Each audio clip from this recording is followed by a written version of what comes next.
Propaganda है, आप उसका शिकार हो गए। हजरत उस्मान गनी भी शिकार हुए। 3 चीज़ों का गलबा था, जाग रहे हैं आप लोग। एक सखावत बड़ी थी हजरत उस्मान की तबीयत में, और दूसरी नरमी बड़ी थी, तीसरी हया बड़ी थी। गलबा रहा, गलबा। हजरत अबू बकर सिद्दीक का ज़माना था, तो एक शख्स मुल्क शाम का रहने वाला, बड़ा कर्जा चढ़ गया उस पर, तो वो हज़रत अबू बकर सिद्दीक के पास आया, कहने लगा आप अमीर भी हैं और अमीर भी हैं, दोनों बातें हैं। एक अमीर ये है कि मुसलमानों के सरबराह हैं, और दूसरा अल्लाह ने आपको माल दौलत भी अता फरमाया है, तो मेरे ऊपर कर्जा चढ़ गया है, तो मेहरबानी फरमाएं। वो कहता है हज़रत सिद्दीक अकबर ने मेरा हाथ पकड़ा, घर के अंदर ले गए। बाहर से दरवाज़ा बड़ा आला था, लेकिन घर के अंदर गया तो चारपाई भी कोई नहीं थी, खजूर की चटाइयाँ बिछी हुई थी, खजूर की छाल की, और वो भी फटी हुई। फरमाते सैयदना सिद्दीक अकबर ने बिठा लिया मुझे, और मुझे कहने लगे यार तुझे एक अजीब बात ना बताऊं?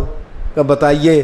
फरमाने लगे 3 दिन हो गए मैंने अनाज का दाना भी नहीं खाया, खजूर के ऊपर गुजारा कर लेता हूँ मैं, आजकल हालात मेरे ठीक नहीं है। लगा जी फिर मैं क्या करूँ? तो आप फरमाने लगे तो उस्मान गनी के पास जा। किसके पास? शख्स कहने लगा जी मुझे तो बहुत सारे पैसे चाहिए। तो आपने फरमाया तेरी सोच वहाँ ख़त्म होती है जहाँ से उस्मान की सखावत शुरू होती है। तेरी सोच वहाँ तू जो सोचता है ना इतने मिलेंगे, तेरी ख़त्म होती है सोच जहाँ से उस्मान की सखावत शुरू होती है। तू जा। कहने लगा जी आपका नाम लूँ? फरमाया ज़रूरत ही नहीं पड़ेगी। कहा जी मैं जिक्र करूँगा कि मुझे अमीरुल मोमिनीन ने भेजा है। फरमाया ज़रूरत है, सिर्फ इतना तू जाके बताना कि मैं मकरूज़ हूँ और रसूलुल्लाह का नौकर हूँ सल्लल्लाहु अलैहि, इतना बताना कि मुसलमान हूँ, मुस्तफ़ा का ग़ुलाम, बस, और किसी इजाफे की ज़रूरत। कहा जी वो दलील मांगेंगे। फरमाया उस्मान खैरात करते तफ्तीशें नहीं करता, उस्मान अल्लाह की राह में देते हुए तफ्तीशें 10 रुपये देना और 100 बात सुनाना फ़कीर को, तुक तो नहीं ना, 10 रुपये और 100 किस्म के ताने ना दे तू मियाँ, चशम पोशी कर जा। तुझे किसने इजाज़त दी है टटोलने की, फोलने की और क्रोधने की? ये हाल अगर तेरे साथ किया जाए, रब अगर तुझे टटोल के दे तो तेरा क्या बने?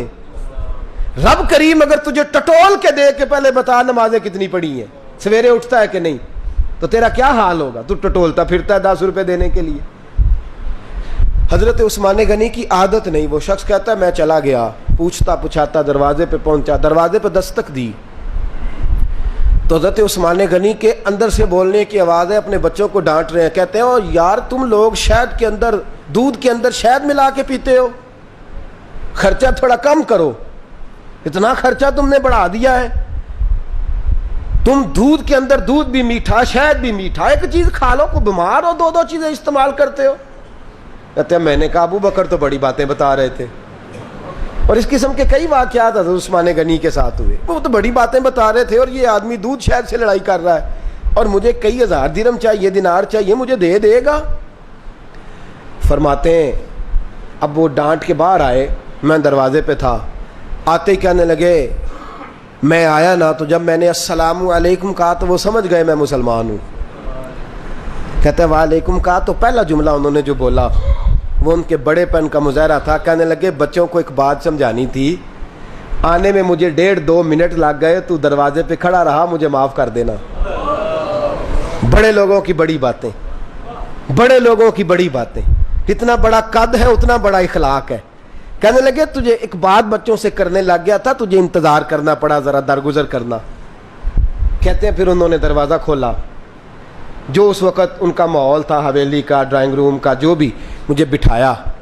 कहते हैं मेरे लिए जो पहली चीज़ आई वो दूध के अंदर शहद डाल के वो लाए।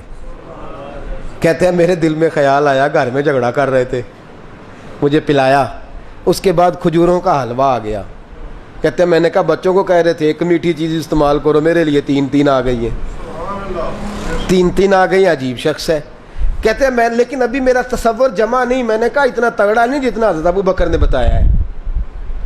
कहते हैं खिला पिला के ना फिर पूछने लगे कैसे आए हो, कैसे आए हो? तो कहते हैं मैंने कहा कि जनाब मैं मजबूर हूँ, آج بہت سارے لوگ ہیں نا جن کے پاس کسی کی بات سننے کا ٹائم ہی نہیں، کہتے موٹی موٹی بات کریں، آخری آخری۔ حضرت عثمان غنی پوری کھلا پلا کے کہنے لگے کیسے آنا ہوا؟ کہتے میں نے کہا جی میں مسلمان ہوں، ملک کے شام کے مضافات کے ایک گاؤں کا رہنے والا ہوں، کچھ کاروباری مشکلات آئیں تو میں مقروض ہو گیا، میرے اوپر قرضہ ہے، مجھے کچھ پیسوں کی حاجت ہے۔ فرمانے لگے میں نے کچھ پیسے کہا، انہوں نے ایک آواز دی تو ان کا غلام آیا ایک اونٹ کے اوپر لدا ہوا سامان لے کے۔ کس کے اوپر؟ اونٹ کے اوپر۔ کہتا ہے مجھے 3000 اشرفیوں کی ضرورت تھی، میں نے بتایا نہیں 3000 چاہیے۔ اونٹ آیا تو حضرت عثمان غنی کہنے لگے اس اونٹ پر تیرے لیے، تیرے گھر والوں کے لیے میں نے کپڑے بھی رکھوا دیے، کھانا بھی رکھوا دیا اور 6000 اشرفیاں بھی رکھوا دیے، تو پیدل آیا ہے تو اب اونٹ لے کے جا۔ کہتے میں نے کہا حضور اونٹ واپس کون کرنے آئے گا؟ کہنے لگے واپس کرنے کے لیے دیا ہی نہیں تو تحفہ ہے، تو لے جا۔ کہتے ہیں میں کہاں سے چلا تھا ڈھونڈتا اور مدینے میں آیا، اور جب مدینے میں آیا تو پھر اللہ نے جھولی بھر کے عطا فرمایا۔ کہتے ہیں میری آنکھوں میں آنسو آ گئے اور میں نے کہا حضور آپ نے تو میری ضرورت سے کہیں بڑھ کے نواز دیا ہے، مجھے معاف کیجئے گا، میں سوچ رہا تھا کہ دودھ شہد پہ گھر میں لڑائی ہو رہی ہے۔ آپ فرمانے لگے رب نے جو مجھے پیسے دیے ہیں اس لیے نہیں دیے کہ میری اولادیں موج مستی کرتی پھرے، میرے مالک نے مجھے نوازا ہے تاکہ میں محمد عربی کی امت کی نوکری کروں صلی اللہ علیہ۔ یہ سخاوت کا حال۔ فرماتے میں نے نہیں بتایا کہ مجھے سیدنا صدیق اکبر نے بھیجا ہے۔ فرماتے میں دروازے تک گیا تو میں نے کہا شکریہ، جزاک اللہ، آپ کی مہربانی۔ تو مسکرا کے فرمانے لگے میرا شکریہ ادا نہ کر، ابو بکر صدیق کا کر، میرا نہ شکریہ ادا کر، شکریہ ابو بکر صدیق کا جس نے تجھے یہ رستہ دکھایا ہے۔ فرماتے میں نے کہا حضور آپ فرمایا جاؤ جاؤ جاؤ تمہارا کام ہو گیا نا، تفصیلات میں نہ جاؤ۔ یہ شان سخاوت سیدنا عثمان غنی رضی اللہ تعالیٰ عنہ کی، اور میں بیان کر چکا۔